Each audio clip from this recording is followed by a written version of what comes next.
gonna catch it.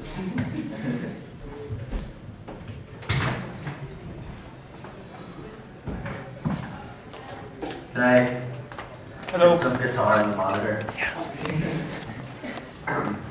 So, I'm a little bit of a hypochondriac, but what's weird about my hypochondria is that it doesn't display itself in any sort of rational fear of current illnesses.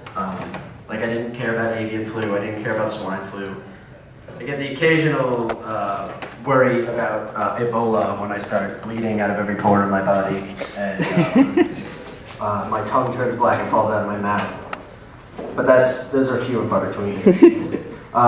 What I really tend to get super worried about are medieval illnesses, such as like the bubonic plague, of course, but not so much because we cured that.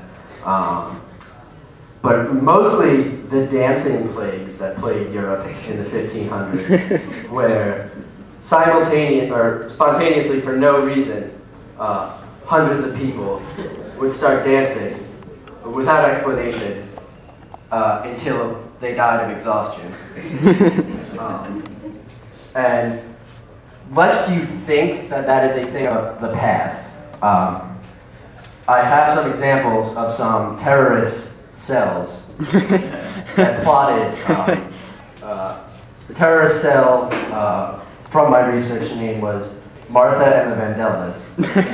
And in 1964, they planned to release a strain of the virus in the following cities: New Orleans, New York City, Philadelphia, PA, Baltimore, and DC.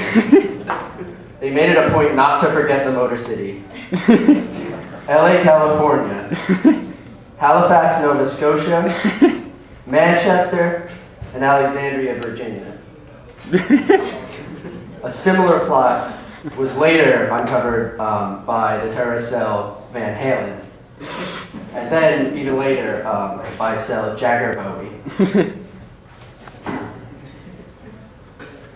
Have you ever seen someone who's so ugly you're not sure they're not retarded? And you're like, you know either way you're gonna feel bad, but like you have to gauge what level of badness you're supposed to feel.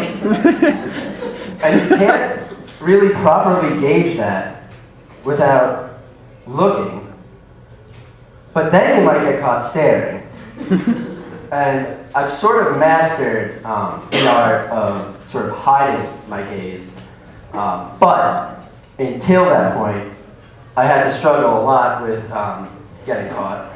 And then I had to pretend that I was interested in them sexually. And that was just terrifyingly awkward.